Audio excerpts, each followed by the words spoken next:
شام کا ذکر کیا، کسی نے قلم اٹھایا تو بنارس میں صبح کا ذکر کیا، لیکن مسلمانوں قربان جاؤ اعلیٰ حضرت کی ذات پر، اعلیٰ حضرت نے جب بریلی شریف میں قلم اٹھایا ہے تو آپ نے کسی دنیا دار کا ذکر نہیں کیا ہے، بلکہ آپ نے ہمیشہ مدینے کے تاجدار کا ذکر کیا ہے۔ خود فرماتے ہیں اعلیٰ حضرت کرو مدح اہل دولت پر اس بلا میں میری بلا، میں فقیر ہوں اپنے کریم کا، میرا دین پار ہے نان نہیں۔ اعلیٰ حضرت نے قلم اٹھایا تو پیشانی مصطفیٰ کے بارے میں لکھا، اعلیٰ حضرت نے قلم اٹھایا تو پیشانی مصطفیٰ کے بارے میں لکھا۔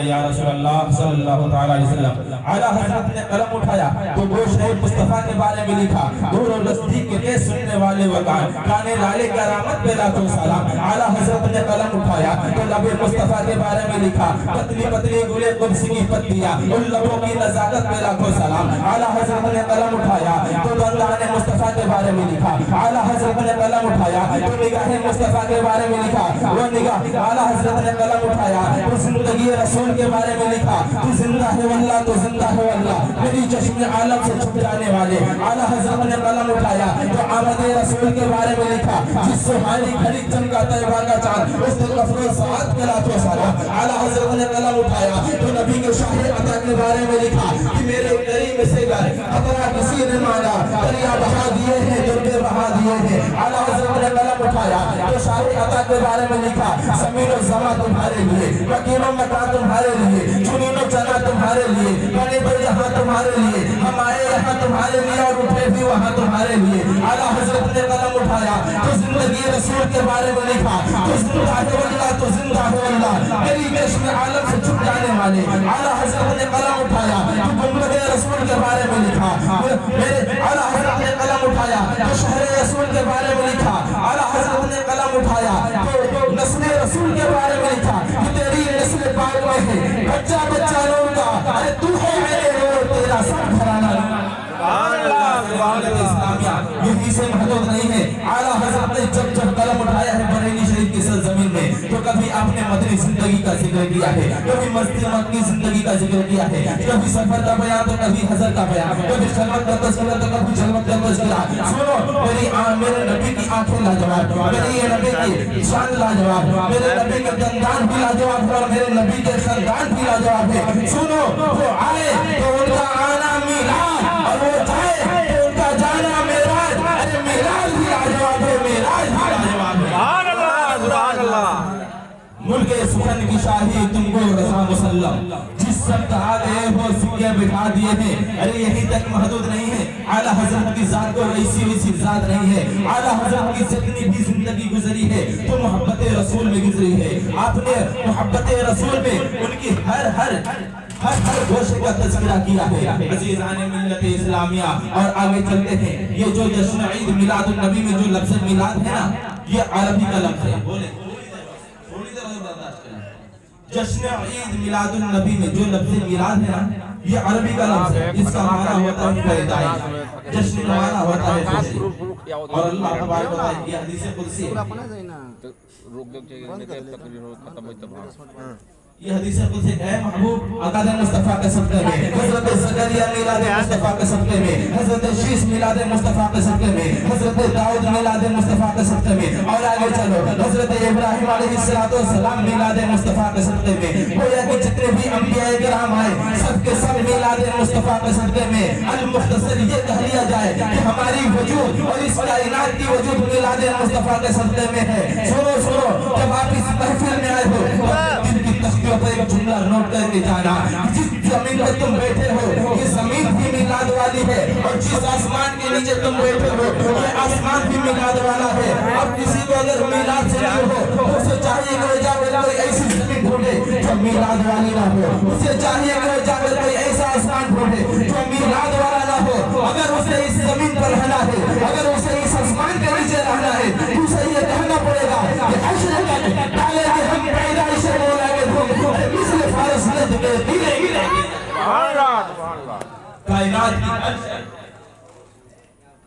کائنات کی ہر شے میلاد مصطفیٰ کا صدقہ ہے۔ ہم اللہ تبارک و تعالیٰ کی اگر نعمتوں کو گنوانا چاہے تو ہم اس کو گنوا نہیں سکتے۔ اللہ تبارک و تعالیٰ کا بے پناہ ہمارے اوپر نعمت ہے. اگر ہم اپنی وجود میں ہی اللہ تبارک و تعالیٰ کی نعمت کو شمار کرنا چاہے تو شمار نہیں کر سکتے. اس کا بہت ہی بڑا احسان ہے کہ اس نے ہمیں نبی کریم صلی اللہ علیہ وسلم جیسا نبی عطا فرمایا.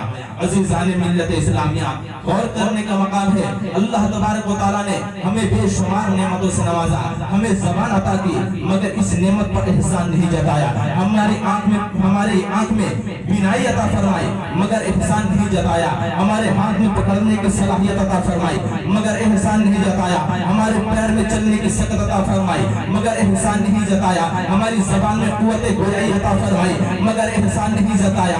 اسی زمین کا فرش بچھایا، مگر احسان نہیں جتایا. آسمان کا شامیانہ لگایا، مگر احسان نہیں جتایا. زمین سے دانا اگایا، مگر احسان نہیں جتایا. آسمان سے بارش برسایا، مگر احسان نہیں جتایا. کہکشاں سے نوازا، مگر احسان نہیں جتایا. علم و دولت سے نوازا، مگر احسان نہیں جتایا. اللہ تبارک و تعالیٰ نے ہمیں بے شمار نعمتوں سے نوازا، مگر کسی نعمت پر احسان نہیں جتایا.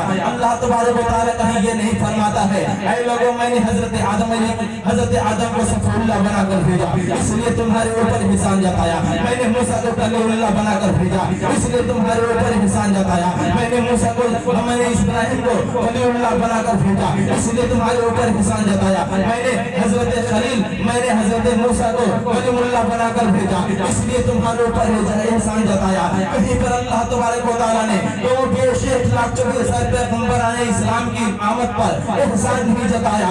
لیکن جب بات آتی ہے محبوب کائنات کی، جب بات آتی ہے سرکار عبد قرار کی، جب بات آتی ہے طٰہٰ و یاسین کی، جب بات آتی ہے وما ارسلناک الا رحمۃ للعالمین کی، تو اللہ تبارک و تعالیٰ قرآن مقدس میں لقد من اللہ علی المؤمنین اذ بعث فیہم رسولا فرما کر کے ہمارے نبی کی عظمت کو بیان فرما دیتا ہے، ہمارے نبی کے پرچم کو لہرا دیتا ہے.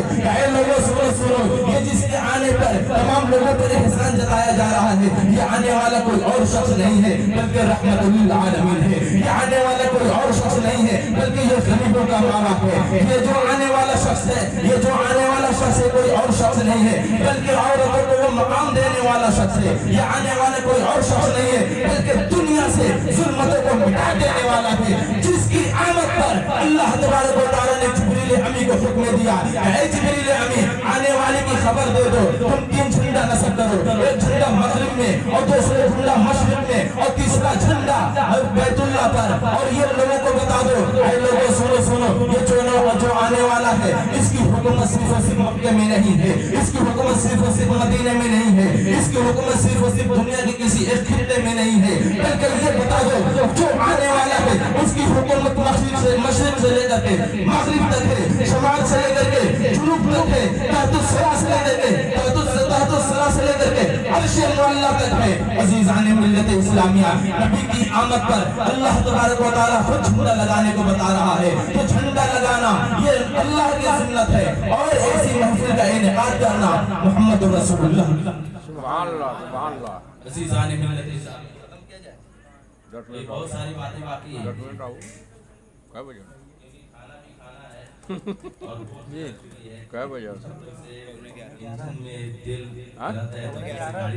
کراٹا سلام ہو جائے. چلیے ٹھیک ہے، چلیے. ہاتھ پھولنے لگاتار 10 منٹ ابھی ہو رہے ہیں. 43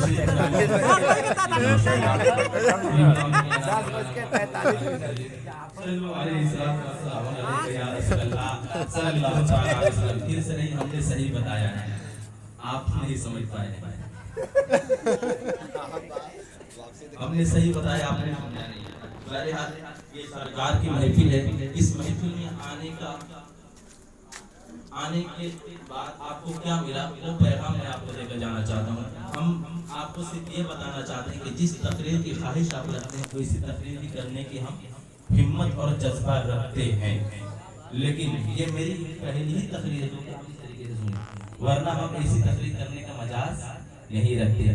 کیونکہ ایسی تقریر صرف اگر آپ ہی بائک چلاتے ہیں اور 100 کی اسپیڈ میں جائیں گے، اگر آپ سے پوچھا جائے کہ آپ کے بغل سے کس نے گزرا، کون گزرا، تو آپ نہیں بتا سکتے کہ آپ کے بغل سے کون گزرا. اگر آپ کوئی 20 اور 40 کی اسپیڈ میں چلیں گے تو ہر آنے والے کی خبر آپ دے سکتے ہیں کہ ہاں فلاں جگہ کو میں نے دیکھا. تو یہ ہمارے جب ہم پڑھائی کیا کرتے تھے ہماری ڈائری مکمل بھری مقفہ تقریروں سے ایسی تقریروں سے، لیکن جب میری دستار بندی ہو چکی اس کے بعد ہم نے بالکل اس مجاز کو چھوڑ دیا اور ہم نے یہ اپنے طور پہ فیصلہ لیا کہ عوام کو اس چیز کی ضرورت نہیں بلکہ ان کی اصلاح کی ضرورت ہے، کیونکہ ہماری قوم آج کی ڈیٹ میں گمراہی کے دلدل میں پھنستی ہوئی چلی جا رہی ہے۔ اس کی وجہ کیا ہے؟ کم علم نہ ہونے کی وجہ۔ تو آج کی محفل میں ہم آپ کو صرف ایک پیغام دیں گے، وہ کیا ہے؟ ایک ہے حقوق اللہ اور ایک ہے حقوق العباد۔ یہ دونوں چیزیں بہت ہی امپورٹنٹ مشق آپ کی زندگی میں، حالانکہ ہر انسان ان دونوں چیزوں میں بہت ہی زیادہ ملوث ہے اور سب سے زیادہ مواخذہ انہی چیزوں کا ہوگا، بہت ہی جس کو آپ ایزی سمجھتے ہیں، یہ ایزی نہیں بلکہ بیزی کر دینے والا ہے۔ ایک حقوق اللہ اور دوسرا حقوق العباد، دونوں کا معنی الگ الگ ہے۔ حقوق اللہ کا مطلب ہوتا ہے اللہ کا حق بندوں پر۔ اللہ کا حق بندوں پر کیا ہے؟ کہ بندہ اذان ہو تو نماز پڑھے، رمضان کا مہینہ آئے تو روزہ رکھے، اگر وہ صاحب مال ہے تو زکات دے، صاحب استطاعت ہے تو حج بیت اللہ کرے۔ یہ ہے حقوق اللہ، ٹھیک ہے۔ اور حقوق العباد کیا ہے؟ کہ ایک انسان دوسرے انسان کو معاف کرے، اس کی غلطیوں کو درگزر کرے، اس کے مال کو نہ ہڑپے، یہ ہے حقوق العباد۔ یعنی آپس میں اگر آپ نے کسی کے مال کو ہڑپ لیا، پہلے ہم حقوق اللہ بتاتے ہیں، نماز، روزہ، زکات اور حج، ایمان کو ہٹا دیجیے، ابھی اس پر تفصیلی گفتگو کریں گے انشاءاللہ وعلا۔ نماز، روزہ، زکات اور حج، یہ جو چیزیں ہیں یہ اللہ تبارک و تعالیٰ اور بندے کے درمیان کا معاملہ ہے۔ اگر بندہ دنیا میں ہے اور وہ صاحب ایمان ہے لیکن نماز نہیں پڑھتا، وہ صاحب استطاعت ہے، زکات نہیں دیتا، رمضان کے مہینے آنے پر روزہ نہیں رکھتا، اب اس کے پاس اتنی استطاعت ہے کہ وہ حج بیت اللہ کر سکتا ہے لیکن وہ حج نہیں کر سکتا، تو یہ معاملہ خدا اور بندے کے درمیان ہے۔ ہم اس پر طنز نہ کریں، ارے فلانا تو اس چیز کے قابل ہے لیکن یہ نہیں کرتا، آپ کا کر کے خود گنہگار ہوتا ہے۔ ان سب ساری چیزوں سے بچیں کہ فلاں نماز نہیں پڑھتا، فلاں روزہ نہیں رکھتا، فلاں یہ کرتا ہے، فلاں وہ کرتا ہے۔ ارے دوسرے کے گریبان میں جھانکنے سے پہلے اپنی گریبان میں جھانک لیا کرو۔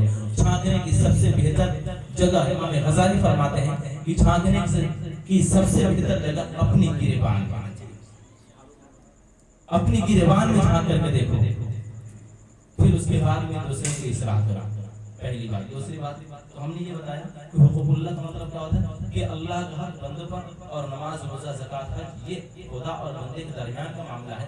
اگر بندہ دنیا میں ہے اور یہ سب ساری چیزیں نہیں کر رہا اور اس کا انتقال ہو گیا تو خدا چاہے تو اسے معاف کر سکتا ہے، خدا چاہے تو اسے عذاب میں مبتلا کر سکتا ہے، یہ خدا کے اوپر ہے۔ لیکن حقوق العباد جو بندہ کا معاملہ بندے کے درمیان ہوتا ہے یہ بہت ہی امپورٹنٹ ہوتا ہے۔ جب تک سے ہم نے کسی کو مارا اور اس نے مجھے معاف نہیں کیا تو اللہ تبارک و تعالیٰ مجھے معاف نہیں کر سکتا۔ یا کسی نے ہماری زمین کو ہڑپ لیا اور نہیں دیا تو جب تک سے ہم اس کو معاف نہیں کریں گے تب تک سے اللہ تبارک و تعالیٰ اسے معاف نہیں کر سکتا، کیونکہ یہ معاملہ جو ہے یہ بندہ اور بندے کے درمیان ہے۔ جب بندہ بندے کو معاف کرے گا تبھی جا کے اللہ تبارک و تعالیٰ اس کو معاف کر پائے گا، ورنہ اللہ تبارک و تعالیٰ بھی معاف نہیں کر پائے گا۔ کیونکہ مختصر سی گفتگو میں ہم یہ بتانا چاہتے ہیں کہ آپ کسی کی حق تلفی نہ کریں، کسی کو اوپر تہمت نہ لگائیں، کسی کے دل کو نہ دکھائیں، کیونکہ حضور فرماتے ہیں کہ مسلمان وہ ہے جس کے ہاتھوں سے مسلمان محفوظ رہے، جس کی زبان سے مسلمان محفوظ رہے۔ لیکن نہ ہم زبان سے باقی چھوڑتے ہیں اور نہیں ہم ہاتھ سے باقی چھوڑتے ہیں، چاروں طرف سے ہم گناہوں کے دلدل میں۔ نماز چھوڑ دینا، ارے نماز چھوڑ دینا یہ تو اللہ اور بندے کے درمیان کا معاملہ ہے، لیکن ایک دوسرے کو دل دکھانا اور اس کو قتل کر دینا اور اس کی زمین اور اس کی حق تلفی کر دینا یہ بندے کے درمیان ہے۔ جب تک سے بندہ بندے کو معاف نہیں کرتا تب تک سے اللہ تبارک و تعالیٰ معاف نہیں کر سکتا۔ نماز چھوڑ دو تو اللہ تبارک و تعالیٰ تمہیں حضور کے صدقے معاف کر سکتا ہے، لیکن ایک بندے کے ساتھ اگر تمہاری غلطی ہو چکی تو اس سے معافی مانگو، ایک دوسرے سے معافی مانگنے کی عادت بنائیے اور ایک دوسرے کو معاف کرنے کے لیے سیکھیے. اللہ تبارک و تعالیٰ اس شخص کو سب سے زیادہ پسند فرماتا ہے جو ایک دوسرے کو معاف کرتا ہے. بس اسی چند کلمات کے ساتھ میں اپنے ختم کر رہا ہوں. وما علینا الا البلاغ. استغفر اللہ ربی من کل ذنب واتوب الیہ. السلام علیکم ورحمۃ اللہ وبرکاتہ. آئیے کھڑے ہو جائیے. صلاۃ و سلام پڑھ